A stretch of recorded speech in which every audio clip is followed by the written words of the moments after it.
25 சினிமாவில் எந்த அளவுக்கு 139 படங்களை நடிச்சாரோ, 25 வருஷம் எப்படி அரசியல் இருந்தாரோ, அதே போல திரைத்துறையில அண்ணாவினுடைய கொள்கைகளை கொஞ்சம் கொஞ்சமா கொண்டு போய் சேர்த்தாரு. திராவிட கொள்கையில கொண்டு போய் சேர்த்தார். அச்சம் என்பது மடமையடா, அஞ்சாமை திராவிடர் உடமையடா அப்படிங்கிற ஒரு பாட்டு மட்டும் இல்ல, நூற்றுக்கணக்கான தத்துவ பாடல்கள்.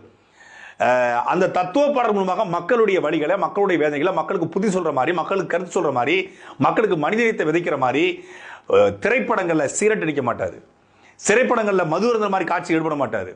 நீ திரைப்படம் வந்தாலே திரைப்படத்துல பத்தாவது பாட்டில் நாங்குடிக்க அண்டாவ கொண்டா சேசடிக்க அப்படின்னு பாடுறது, சாம்பியனை துறக்கட்டுமான்னு பாடுறது, கொக்கோ கோலா அப்புறம் ஒன்று கலரடா, எங்க அக்கா பொண்ணு அதே கலரடா அப்படின்னு நீங்க பாடுவீங்க. ஆனா எம்ஜிஆர் கடவுள் என்னும் முதலாளி கண்டெடுத்த தொழிலாளி விவசாயி விவசாயின்னு பாட்டு போடுவாரு. என்ன வளம் இல்லை இந்த திருநாட்டில் ஏங்கையே ஏந்த வேண்டும் வெளிநாட்டில் அவரு.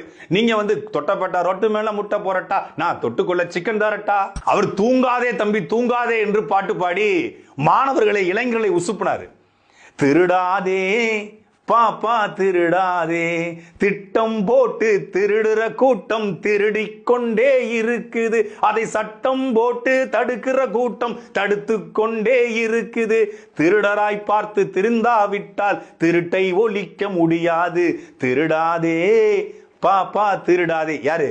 புரட்சி தலைவர், புரட்சி நடிகர் எம்ஜிஆர். நீங்க டாடி மம்மி வீட்டில் இல்ல, தடவோட யாரும் இல்ல, விளையாடலாமா வில்லாலா அப்படிங்கிறது, அல்ல மத்தி ஹபீபோ அல்ல மத்தி ஹபீபோ பரம பித்தா பித்தாப்பே, என்ன இளவுனே தெரியாது அப்படி ஒரு பாட்டு நீங்க பாடுவீங்க.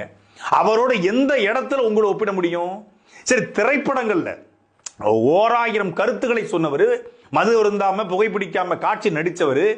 நீங்க அந்த திரைத்துறையை வச்சு இந்த இளைஞர்களை குடிக்கிற மாதிரி காட்சி வச்சு சீரட்டை இங்கிருந்து இப்படி உருவுறது, அப்புறம் சீரட்டை அங்கிருந்து போடுறது, இங்கிருந்து பண்றது, இது மாதிரியான காட்சியில் நடிச்சு நீங்க அவரோட எப்படி ஒப்பிட முடியும்?